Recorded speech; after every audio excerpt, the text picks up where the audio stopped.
일단 창덕궁에 들어오셨으니까 창덕궁이 어떤 곳인지에 대한 간략한 소개는 뭐 여러분들이 알고 계시지만 제가 잠깐 드리겠는데, 이곳은 1405년도에 지어진 곳입니다. 조선이 건국한 게 1392년도고, 그러니까 건국한 지 한 13년 만에 지어진, 조선 초기에 지어진 궁궐이고, 그런데 궁궐은 원래 임금님이 계시는 곳이죠. 근데 조선 초기에 첫 번째로 지었던 정궁은 이곳이 아니라 여기서 서편에 있는 경복궁입니다. 근데 이 창덕궁이 사실은 가장 잘 보존되어 있고 가장 아름답고, 실제로 조선 역사 500년 넘을 기간을 통틀어 가지고 가장 많은 왕과 패밀리들이 실제로 거주했던 역사의 산실입니다. 그런 면에서 의미가 있는데, 그런데 이곳이 그것만의 의미가 있는 것이 아닙니다. 1997년도에 유네스코 지정 세계문화유산으로 등재가 됐는데, 그때 등재됐던 이유 중에 한 가지가 뭐냐면은 주변의 자연지형하고 잘 어울린 굉장히 보존이 잘 된 궁궐이라는 점이 있는데, 그것뿐만이 아니라 과학적으로 우리가 탐구하고 따질 만한 것들이 굉장히 많이 있습니다. 창덕궁을 한 바퀴 삥 돌 겁니다. 쭉 돌면서 역사 얘기도 하고 또 뭐 과학에 대한 얘기도 할 겁니다. 그거를 좀 더 우리가 좀 의미 있고 보람 있게 보내기 위해서, 사람도 많고 하니까 저는 원래 20명 이상이면 안 하는데 특별히 이제 30명을 데려가는 겁니다.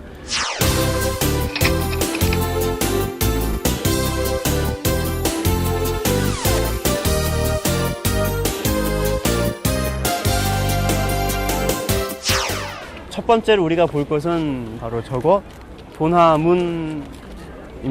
관찰하시는 동안 제가 도나문에 대한 일반적인 설명을 드리죠. 도나문은 1412년에 세워졌습니다. 되게 오래됐죠. 근데 지금 보시는 도나문은 임진왜란 때 불타고, 임진왜란이 끝난 후인 광해군 원년 때 1600년대 초에 지어진 건물이고, 현존하는 궁궐의 대문 중에서는 가장 오래된 문입니다. 여기까지가 제가 할 수 있는 아주 기본적이고, 나머지는 선생님들이 찾아보시면 발견할 수 있는 건데,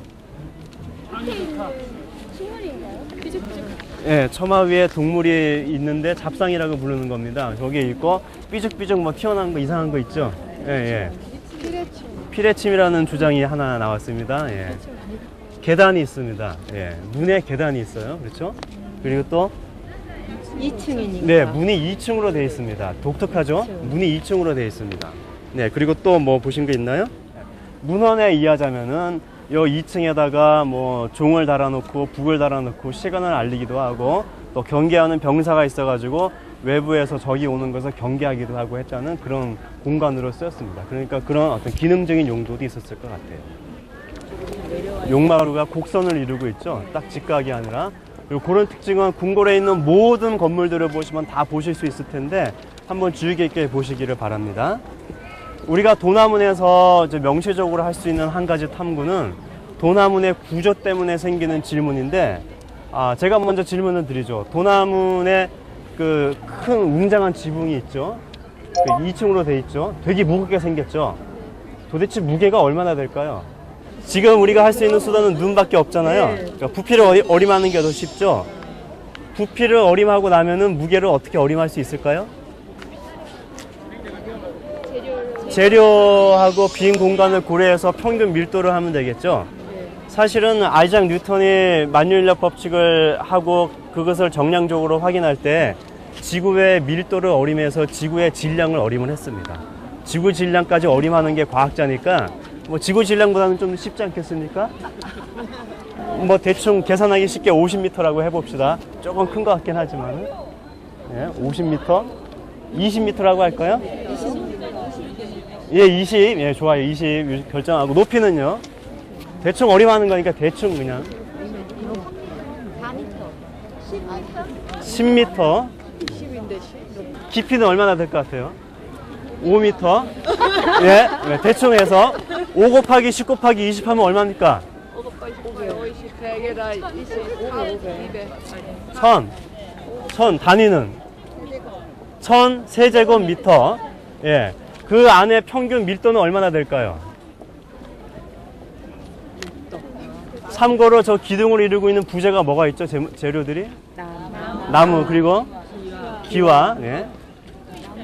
흙도 있고요. 예, 돌도 있고 중간에 빈 공간도 있어요. 그러니까 되게 복잡하죠? 네. 보통 이 돌멩이의 밀도가 얼마인지 아십니까? 물을 1로 기준했을 때?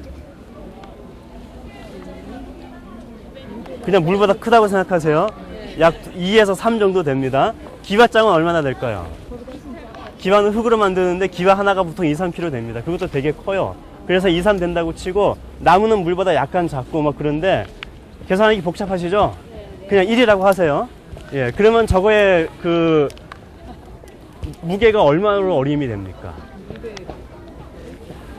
아까 1000세제곱미터라 그랬죠? 1세제곱미터의 무게가 얼마죠? 1톤이에요.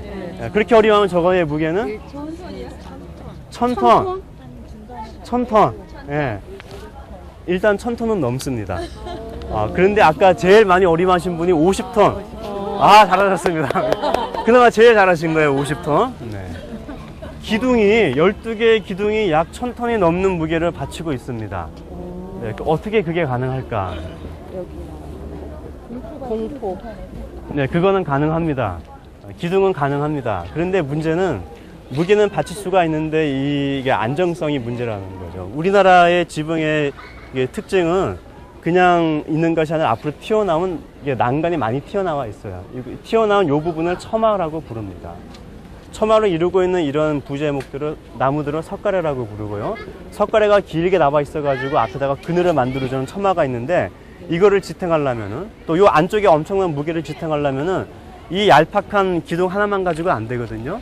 그래서 기둥과 지붕 사이에 어떤 독특하게 주로 동양의 중국과 일본과 우리나라의 공통적으로 보이는 구조물들이 있습니다. 그 구조물의 이름을 공포라고 합니다.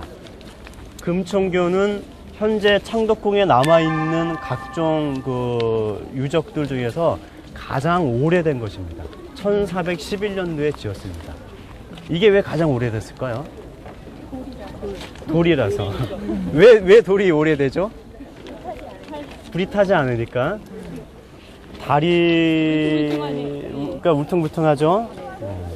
그리고 혹시 다리 폭이 좀 지나치게 크다는 생각 안 하셨습니까? 다리 폭이 굉장히 넓어요. 왜 그랬을까요? 이거 돌다리인데 돌은 만들기도 어렵잖아요. 재료 구하기도 어렵고. 임금님이 가야 할 길이니까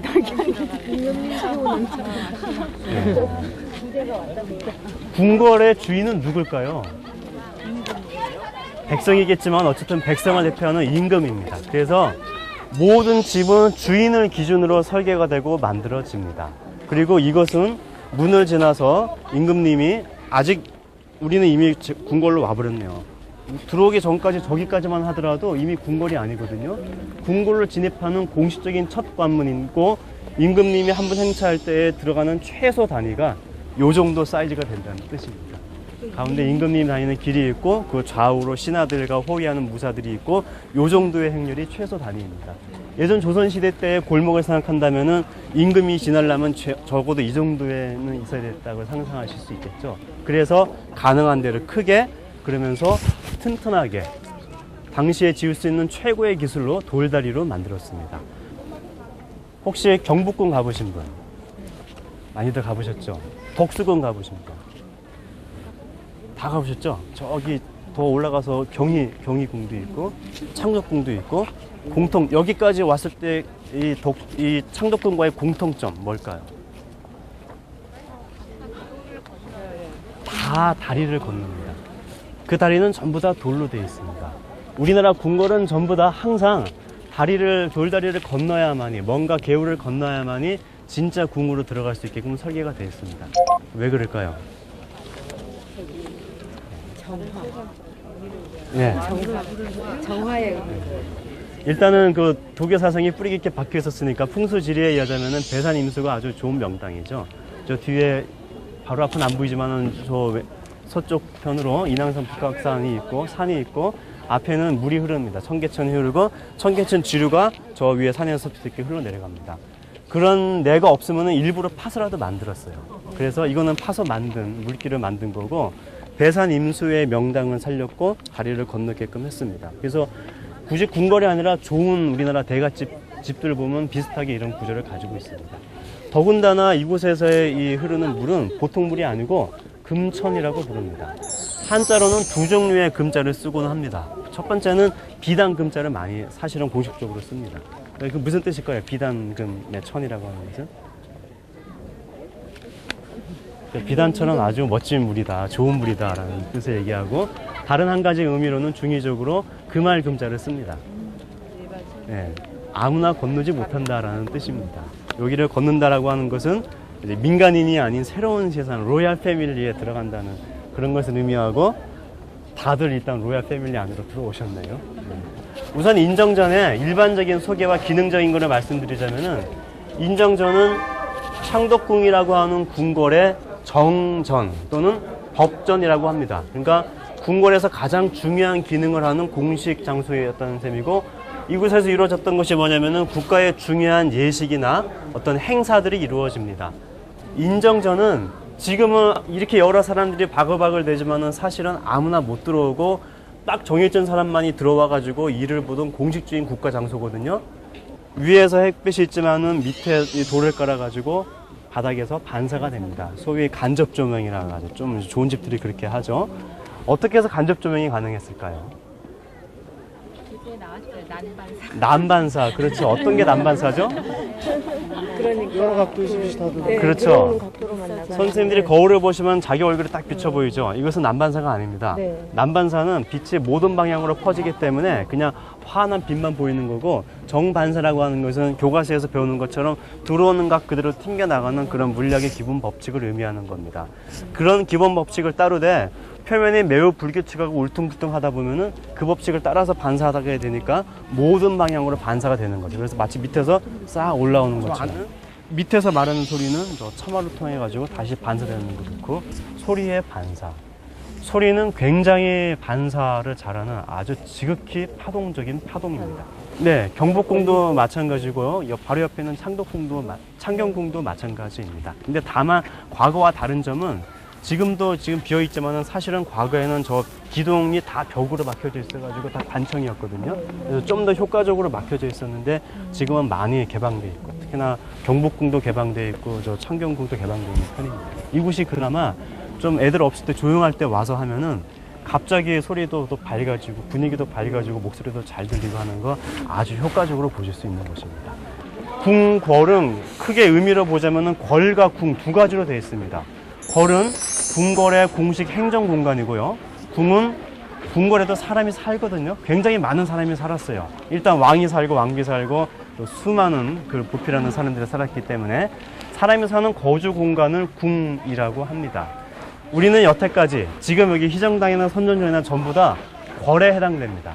이제부터는 사람이 살았던 그런 궁에 들어갈 건데, 그 중에서도 가장 중요한 궁은 궁궐의 한 가운데 있어요. 그래서 입구가 어딘지 잘 보이지도 않아요.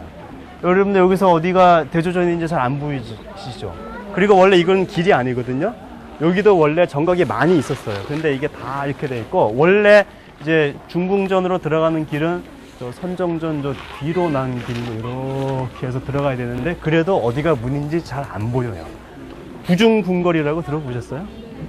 겹겹이 숨겨놓은 한가운데 있는 곳이 바로 중궁전이고, 그 중궁전의 주인은 중전마마가 되십니다. 일단 한번 제주껏 중전마마 계시는 곳에 찾아가신 다음에 거기서 저를 보시고든 제가 또 이렇게 모아가지고 얘기를 하겠습니다. 네, 대주전은 뭐 하는 곳이냐면은 임금과 왕비의 침전이 있는 곳입니다. 따로따로 있어요. 각방 써요. 따로따로 있다가 이제 중요한 일 있을 때 이제 합방을 하는 거죠. 근데 저 안에 어쨌든 대주전의 주무를 하는 최고의 관리자는 왕비입니다. 왕비는 단순하게 임금의 아내뿐만이 아니라 궁궐에 있는 그 여인들, 여자 관리들을 총괄하는 소위 내명부를 총괄하는 어른이거든요. 그래서 그 내명부 정치를 하는 곳이기도 했고 숨겨져 있습니다.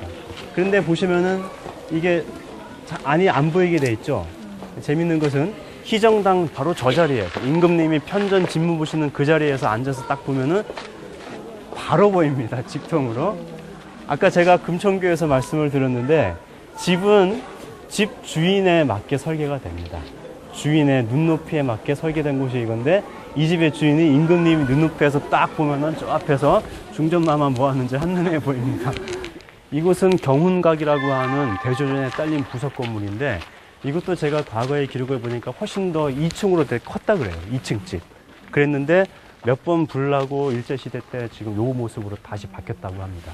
그리고 경훈각은 독특하게 이거를 개방시켜 놨어요. 들어가지 마세요 그랬지만은 저는 들어간 적이 있습니다. 여러분들은 들어가지 마세요. 이곳이 뭘까요? 변기일까요?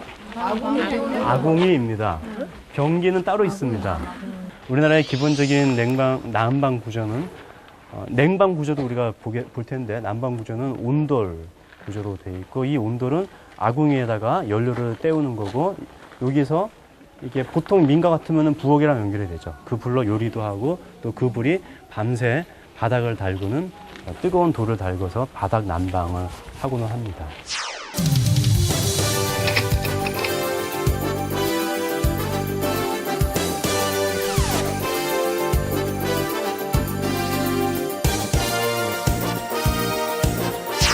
이 과학 탐구니까 아까 제가 처음에 시작할 때 질문하는 거 말씀을 드렸는데 학생이 하는 질문 또 그 질문에 의해서 할 수 있는 탐구가 크게 세 가지 있을 것 같고 과학문화 탐방은 그 세 가지 탐구 면에서 의미 있을 것 같아요.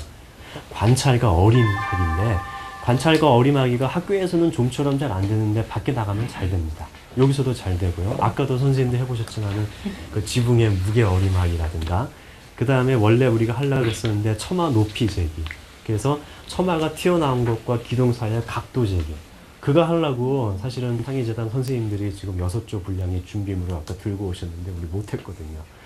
두 번째 유형의 탐구는 수렴적 탐구라는 것이 있습니다. 이것은 문제가 답이 거의 정해져 있는 형태의 문제를 던지고 그 답을 찾는 형태의 탐구인데 예를 들어서 그 아치 다리는 왜 튼튼한가? 제가 거기도 자료에도 써 있지만은 그냥 상판일 때 누르면은 위에는 이렇게 앞으로 이렇게 휘잖아요. 늘어나고 몰리고 하는 것들을 막기 위해서 밑으로 늘어난 부분을 더 두텁게 하는 것입니다. 근데 그거를 물리학적으로 따지고 보면은 힘이 아래로 내려오는 것을 아치가 이렇게 벽을 만들기 때문에 옆으로 밀어냅니다. 그래서 옆에 뭔가 튼튼한 게 있어야 돼요. 힘이 없어지는 건 아니거든요. 그럼 말이 안 되잖아요. 내려오는 힘을 옆으로 빼는 거예요. 그러니까 옆에를 튼튼하게 막아놓습니다. 아까도 금천교 보셨으면은 그 옆에 이렇게 튼튼하게 이렇게 큰 벽이 있는 것입니다. 똑같진 않지만 8개 올라갔습니다. 9개, 10개, 11개. 이거 한번 얹어볼까요? 어떻게 되나? 어떻게 될까요? 아이고, 예. 주저앉아버리면 안 되겠습니다. 어쨌든 요거는 아치형 다리라 다시 해보겠습니다.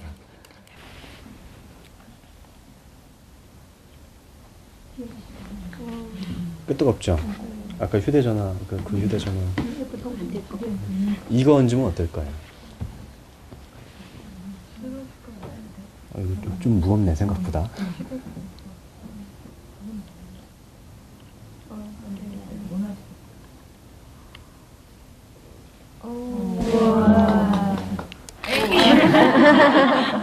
간단한 예시로 보여드린 거지만은 수렴작 탐구는 어쨌든 답이 있기 때문에 우리가 몇 가지 활동으로 이거를 끄집어낼 수 있는데 그런 탐구들은 여러 가지가 널려 있습니다. 아니면 역사적인 질문들도 금방 사실은 문헌들을 보면은 정답은 아니지만 나옵니다. 근데 여기서 할 수 있는 나머지 이제 세 번째 중요한 것은 소위 발산적 탐구라고 하는 겁니다. 뭘까요, 발산적 탐구는?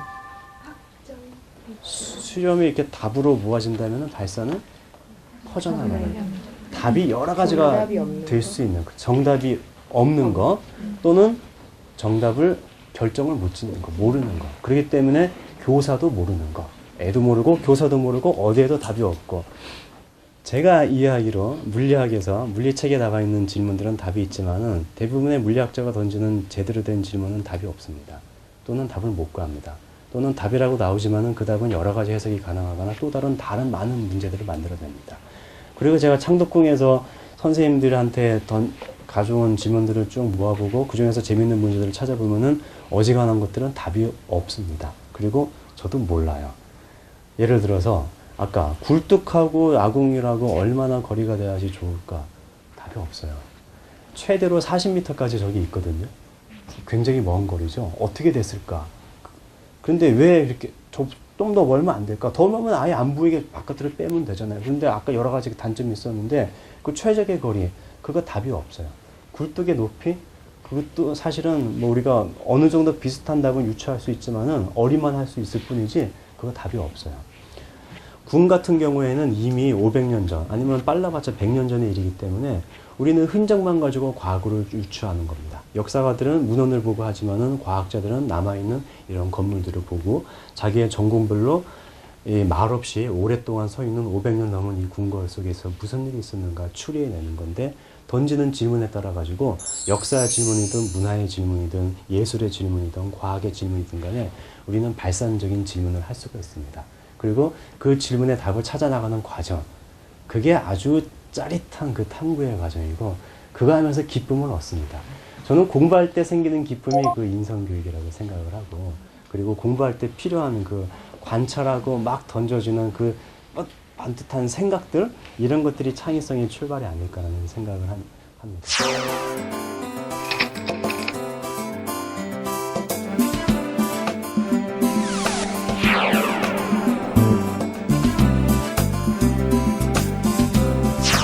아래보다 위가 좀 더 지대가 높아요. 우리는 아직 내려가게 됐죠.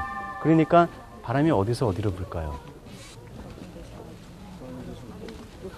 밑에는 지금 열린 공간이고 뜨거워요. 밑에 좀 열린 공간. 그래서 열기가 올라오죠. 여기는 차가워요. 그러니까 바람이 이렇게 해가지고 차가운 데서 밑으로 내려가는 겁니다. 마치 여름에 낮에 산에서 바람이 불듯이 시원한 바람이 불듯이. 그래서 저기 있으면은 안 불던 바람이 붑니다. 풍향계나 바람개비를 놓고 미세히 보면은 그걸 느낄 수가 있고 아니더라도 우리 피부가 느끼죠. 땀이 식고 온도가 낮으니까 더 시원한 바람이 불고 이렇게 같은 동네지만은 지형에 따라 가지고 달라지는 기후를 국소기후 또는 미소기후라고 하는데 그런 국소기후, 미세기후 등에 대해서 아주 간단한 활동으로 확인해 볼 수 있고 또 이곳이 자연을 깎아서 만든 것이 아니라 있는 그대로 만들기 때문에 그 자연의 특성 때문에 후원입구가 시원하구나라는 걸 느낄 수도 있을 것 같아요. 우리는 별자리를 보면 보통 북극성이 안 움직여요. 북극성이 그 중심이고 이것은 그 북극성 방향을 가르칩니다. 그래서 사실은 북쪽, 소위 진북을 가르칩니다. 태양의 운동을 기준으로 했을 때 태양이 운동하는 축입니다. 그래서 이게 북이고 이게 남이고 이게 북이고 남이니까 어디가 동인지 나오겠죠. 어디가 동입니까? 이게 동에서 서로. 그래서 지금 해가 저울로 가 있는 거잖아요. 이렇게 되어 있습니다. 그러니까 하루 동안에 해가 움직인다면 그림자는 어디서 어디로 움직이겠습니까? 여기서 저쪽으로. 그렇죠. 그러니까 시계를 재는 그림자는 이 길입니다. 여기서 봤을 때 가로라고 될 수 있을 거고 여기 있으면은 아침이고 여기 있으면은 낮이고 여기 있으면 밤이겠죠. 근데 여기 보시면은 숫자가 안 적혀져 있죠. 그 당시 아라비아 숫자가 없었겠죠. 그 대신 한자가 적혀 있습니다. 이거 무슨 한자죠? 한자가 아주 아담하게 그다음에 이게 자오선, 자와 오로 있는 선은 자오선을 가는데 오시 여기에 그림자가 이 선 중에 하나에 떨어지면은 오시라고 시간을 있습니다. 낮 12시인 셈이죠.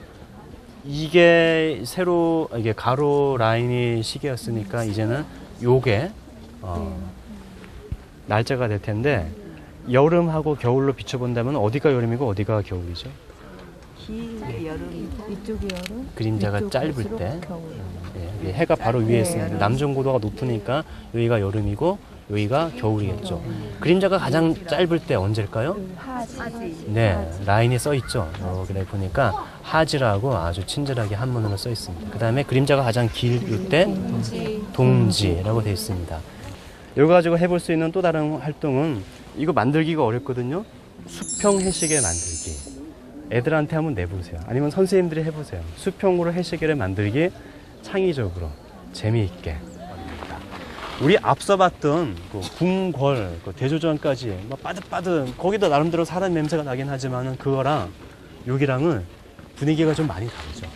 일단 올 때부터 궁궐답지 않게 산을 하나 살짝 넘어왔었고 못이 있고 뒤에 산으로 둘러싸져 있고 여기도 보니까 평평한 데 있는 것이 아니라 이렇게 계단으로 한참 올라가서 이렇게끔 배치가 되어 있습니다. 후원은 단지 정원만이 아니라 이곳에서 약 100여 개의 정각이나 건물이 있었다고 합니다.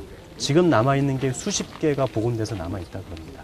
그러니까 공원 정원만이 아니라 이런 행정적인 기능이나 또 왕 임금의 사적인 이런 정치 기능을 하고 특히나 우리나라 조선 후기에 여러 가지 좀 개혁을 꿈꾸는 곳이기도 했었고 그리고 나서 일제강점기 때는 이곳이 아주 비참하게 일제 관리들과 총독부가 놀던 놀이터로 변하기도 했었고 바로 그런 곳들입니다. 이곳은 연경당이라고 하는 일종의 일대가 연경당이라고 부르는데 사실은 그 사대부 가를 모방했다고 알려져 있는 그냥 집입니다. 그러니까 조선시대 아주 고위 관리들 집처럼 양반집이다라고 생각하시면 됩니다. 아주 짧은 이 돌다리를 건너오셨어요. 네. 보시겠습니까? 네. 금총교 짝퉁 같은 거죠. 짧으니까 이거는 아치도 아닙니다. 어쨌든 이것도 아까 말씀드린 것처럼 굳이 여기로 물을 흐르게 해가지고 대산 임수 돌다리를 건너서 이 대갓집 집으로 들어가는데 문을 보시면은 이 대문이 옆에 있는 담장하고 좀 더 올리 튀어 올라와 있죠. 소슬 대문이라고 불러요. 그래서 이 집이 좀 높은 사람 집이다, 좋은 집이다라는 것을 보여줍니다. 이 집도 보시면은 이렇게 돌 위에다가 이런 돌들을 기단이라고 부릅니다. 기단. 기단 중에서 아까 인정전이나 뭐 대조전처럼 큰 기단은 월대라고 부르는데 보통 이런 것들은 기단이라고 하고요.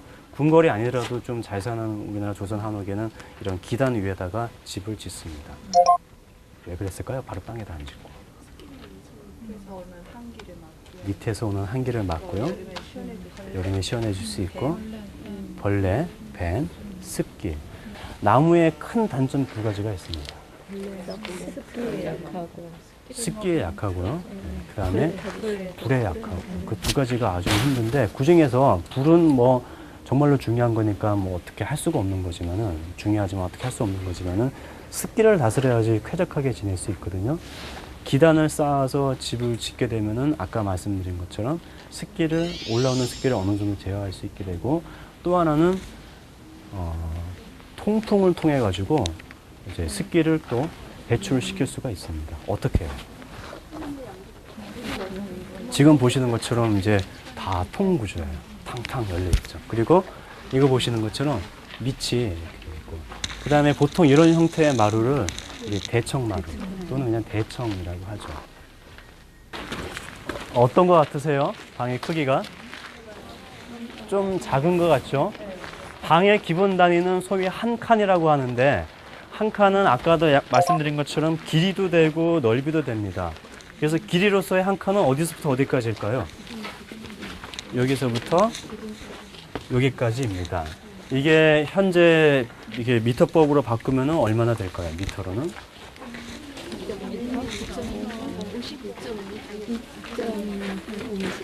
칸은 우리나라의 전통 단위인데 8자 또는 10자 그 사이입니다.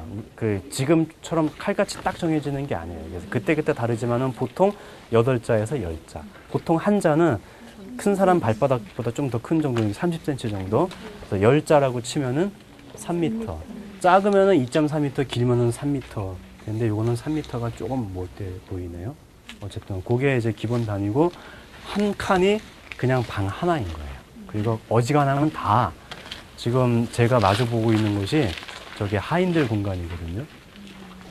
주인 공간이나 하인 공간하고 주인 공간하고 칸이 다르나요 혹시? 칸은 똑같은 것 같죠? 다 기본 칸 단위로 되어 있습니다. 한 칸은 사람 한 사람이 충분히 살 수 있는 그런 공간으로 설계되어 있는 거고 이게 임금님이 주무시든 저 다른 지방에 하인이 사든 간에 다 한 칸이 크기가 똑같습니다. 근데 좀 작죠? 어떻게 살았을까 이렇게 작은 데서? 사람들이 굉장히 작았을까요? 살림이 없다. 네. 살림. 특히나 이런 양반집에는 살림이 필요 없죠. 그냥 부르면 되는데요. 여봐라 그러면 되는데 살림이 없습니다. 그래서 가구가 필요 없어요.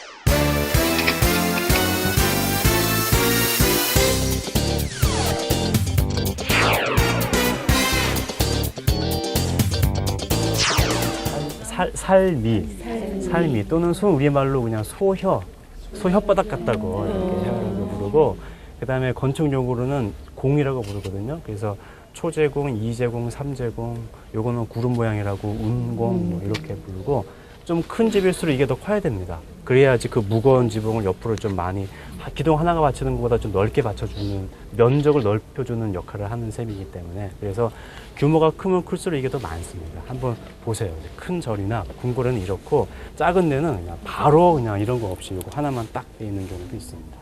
어쨌든 여기에 삶이라고 하는 거고, 또 보시면은 이거에 이 뚫는 방향으로, 직각 방향으로 들어오는 이런 부제목들이 있어요. 우리나라 목재물 이렇게 부착하는 것은 본드나 이런 뭐 목 같은 걸 안 썼고 순전히 끼웠거든요. 그래야지 뒤틀리거나 그래도 여전히 안정되기 때문에, 그래서 제가 일부러 이렇게 했습니다. 실제로 나무를 이렇게 합니다. 그리고 요 밑에 기둥인데, 예, 기둥 위에다가 기둥과 이걸 연결시키는 뭔가 이런 퍼즐 같은 게 저는 아주 조잡하게 만들었는데 실제로 이런 식으로 생겼습니다. 이런 부분을 주두라고 하거든요. 기둥이 있고 주두를 만들어서 기둥에다가 끼웁니다. 그리고 그걸 이용해 가지고 이렇게 연결을 시킵니다. 그러면 이게 끼워져요. 조립하려고 그랬는데 조립을 안 하겠어요. 이런 식으로 다다다닥 조립하게 되면은 제법 멋진 모양이 생기고 아이들하고 할 수 있을 것 같아요. 그리고 여기에 목재 퍼즐로 파는 것들도 있더라고요. 자, 그런 식으로 이런 실제로 해볼 수 있는 모형, 또는 아까 제가 가져왔던 것이 작은 MBL이라고 하는 그 컴퓨터 그 실험 장치인데, 과학실에 가시면 아마 있는 학교들 제법 많을 겁니다. 그런 걸 이용하셔가지고 온도 재고, 그 다음에 조도 재고하는 거, 그거 없으면 그냥 온도계나 이런 걸로 재면 됩니다. 그런 활동들도 할 수 있고, 종이 가지고도 할 수 있고, 뭔가 선생님이 보여주실 만한 걸 하나를 만들어 가지고 오세요. 그 다음에 짠 보여주고 애들한테 해봐라 라고 하는 거죠.